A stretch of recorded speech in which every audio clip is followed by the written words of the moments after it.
With the EMTB community and the market growing, Dillenger have added a new model called the Vermillion, but with a little twist. It's a dual-use hybrid for street and off-road riding, much like their Dillenger Hunter. While the Vermillion is not the successor to the Hunter, it's kind of like its cooler cousin? Well, let's just see how cool this cousin is.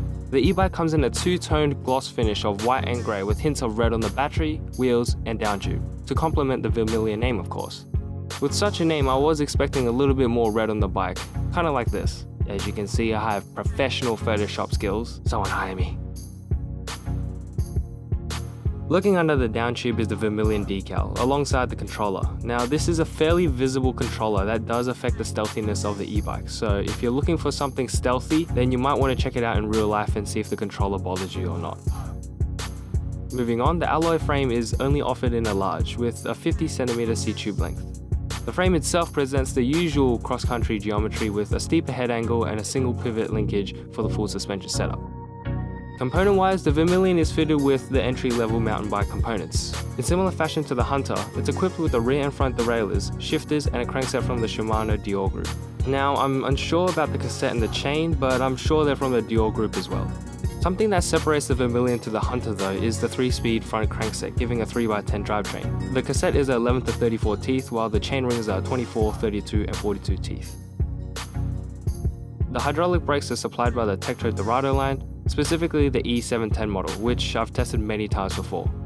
They get the job done, and with the 180mm rotors, they perform decently considering the market they're aiming for, and they're also e-bike friendly with motor cutoff sensors. And as usual, here's a brake test with the Vermillion.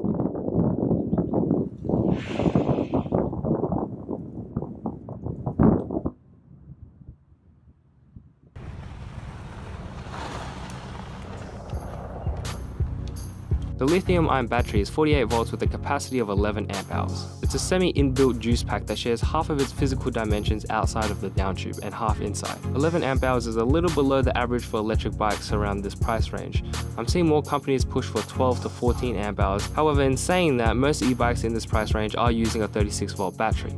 What's interesting though is that it's claimed that the Vermillion can reach a maximum range of 100 kilometers.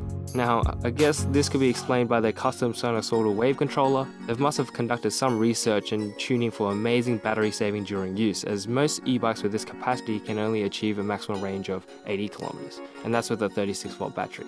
But like always, with anything to do with range surrounding electric bikes, it should be taken with a grain of salt. The average range that's claimed is 40 kilometers and seems to be a more appropriate and more on par with typical figures, which I recommend going with. On the rear wheel, you find a capable 1500 watt Bafang geared hub motor. It's from the BF-RM series and can be tuned by the switcheroo to only output a maximum of 250 watts. And of course, this makes it street legal. According to Dillenger, by limiting the motor to 250 watts, the bike is street compliant for street use. Any issues with the law, and you can show them by plugging in the switcheroo that it's only outputting a maximum of 250 watts. This add-on is handy as it allows you to commute during the weekdays and ride with a 1000 watt tune on the weekend. You can add the switcheroo to your Vermillion for an extra $149. The wheels are OEM customs from Dillenger that are wrapped in Maxxis Ardents front and rear. 27.5 inch by 2.25 is what you'll find, which is the typical width for a cross-country style and commuter style mountain bike. However, I am surprised they didn't opt for 29ers since the Hunter off-road is a 26er. I thought they would have added something different for more range, and I think the 29ers would have benefited this bike a little bit more. Nevertheless, the 650B wheel option is a popular one which many riders are comfortable with regardless of experience. Onto the handlebars, the same LCD and thumb controller found on the Hunter is used on the Vermillion. This combination works for the Hunter and hasn't changed for the Vermillion, so I'll just say the same thing, it works. You can't really go wrong with a simple LCD and thumb controller. However, with brands now, they are utilizing smartphone apps to get more data out of their system and add more versatility and settings to cater to the rider, which this bike doesn't offer. The fork and the rear shock are from D&M. The rear is featuring an AOY36RC with rebound adjustments and lockout, while the front forks boast of the D&M RC32 burner with rebound adjustments and lockout as well. Travel for the front is 100mm while it's unknown for the rear. I'm guessing it's somewhere between 80 to 100mm, which is the typical range for XC style bike. If that isn't plush enough for you, the suspension featuring seat posts can also help cushion your rides a bit too. On-road, the bike does feel a little too plush, but the lockout rear shocks and forks do help. The bike does handle well with the tyres providing plenty of grip. I reached speeds up to 32 km per hour, however, this is where I wish the Vermillion was a 29er. Although riding on the asphalt is great, a more serious commuter would have loved a 29er for more speed. Now there is one issue that I found while riding the Vermillion off-road and on-road, and it's the interference with the bike stand. If you have big feet, I'd say a size 10 or above, you're going to have some issues with clipping the bike stand as you pedal. I only see two options to fix this solution, which is to either remove it or change it for a different design, a more slimline one. From my rides, one thing I gathered from the Vermillion is that it's very smooth, much like the Aclo A kit, which also used a sinusoidal controller. Changing the pass level had an even acceleration to speed, even from standstill and when on maximum pedal assistance, which the bike had 9 of. The bike carried you to speed like you're on a cloud. The brakes were also good, and like I've mentioned in many of the bike reviews where the Tektro Dorados are involved, they work and they're decent. It's e-bike friendly and they're consistent with its hydraulic performance. I will say though that these are more of a 2-finger grip design, and I personally prefer one, which I tried to do on these but they feel a little bit funny, so that's just something to note. Using the bike was easy, and just like any other Dillenger bike, you have a thumb controller which allows you to select pedal assistance, turn on and off the bike, and also activate the takeoff assistance. The LCD display meter shows you the speed, trip, and odometer, and is backlit, which is turned on by holding the plus button on the thumb controller. The switcheroonie was simple to use as well. Although a little bulky, the tuning device can easily fit in your backpack and tune your bike on the fly. Here's a little tutorial on how to use it. Alright guys, I'll show you how to use the Dillenger switcheroonie. It's pretty simple, so we turn it on by just holding that for 3 seconds, and then the loading screen will come up. Yep, and then connect mode. Don't know if you guys can see that, but yeah.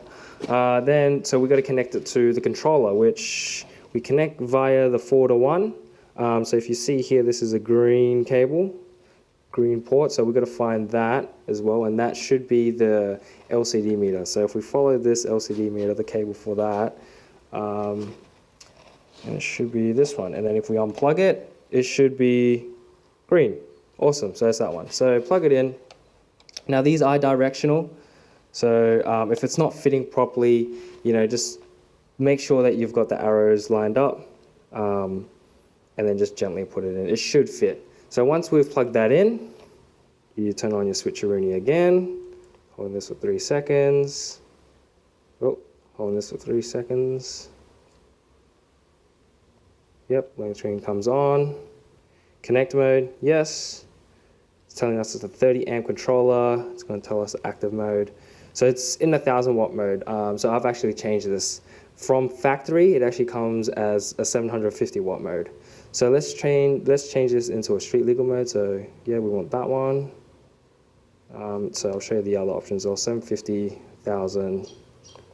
Yeah, so we'll go back to 250. Uploads a program. Program complete. OK to eject. So we just unplug it, this automatically turns off, and then we re-plug the LCD meter down to the 4-to-1, making sure that the arrows are aligned as well. And that's simply it. So now it's street legal and ready to ride on the roads. This is a dual use bike, so I think it'd be great to elaborate my experiences of the bike on road and off road. My testing of the Vermillion off-road was done on a gravel surface with a bit of sand here and there. We can all agree that the brake test on the gravel was worse than on-road, as expected because of the tyres, which leads me into the issues I had with this bike. Although 2.25-inch wide tyres are the usual size for cross-country bikes, I feel as if it wasn't adequate enough for this e-bike, or just e-bikes in general, regardless if it's trail or cross-country. I sometimes found myself losing grip, where the bike ran wide, kind of like understeering.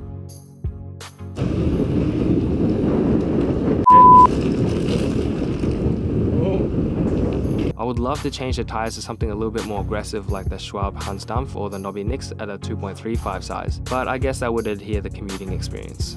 With that being said, the center of gravity was low, and the bike felt nimbler than front hub drive setups. I think a rear hub motor with the same power but smaller footprint would have greatly improved the handling and reduced the understeer of the bike. In conclusion, the Vermillion attempts to blend two worlds together and tries to kill two birds with one stone. And it does achieve that, sort of, with some compromises on both ends. The Dillenger Hunter is a more powerful model and it also features the dual use function, however felt more like an off-road machine. The Vermillion is a more civilized version, that is more in the middle of the off-road and commuter categories. While on-road it performs well, the smaller 650B wheels hold it back a bit and the tyres aren't as rolling friendly. On the other hand, the tyres aren't aggressive enough on the trails to grip, which leads to some understeering. Aside from those issues and maybe the controller and also the bike stand, the bike performs pretty well. The motor is plentiful and the controller truly regulates the output to be as smooth as Tinder pickup lines. It's just that there are compromises, and this is just something that you have to be well aware of when you own a hybrid. It's difficult for any company to make the perfect dual-use bike, but for Dillenger to offer such an option is a blessing for some people, because they don't want a bike for commuting and a bike for off-road. How would they explain that to their wives or husbands? So that wraps up the review. Thanks for watching, guys, and make sure to check out the full review on our website ebikingnow.com. If you like what you saw, please give us a thumbs up. Also, if you have any comments or questions, drop them down below. Follow us on Facebook and Instagram to stay up to date with the latest. And don't forget to turn on, hop on, and ride on. Peace out.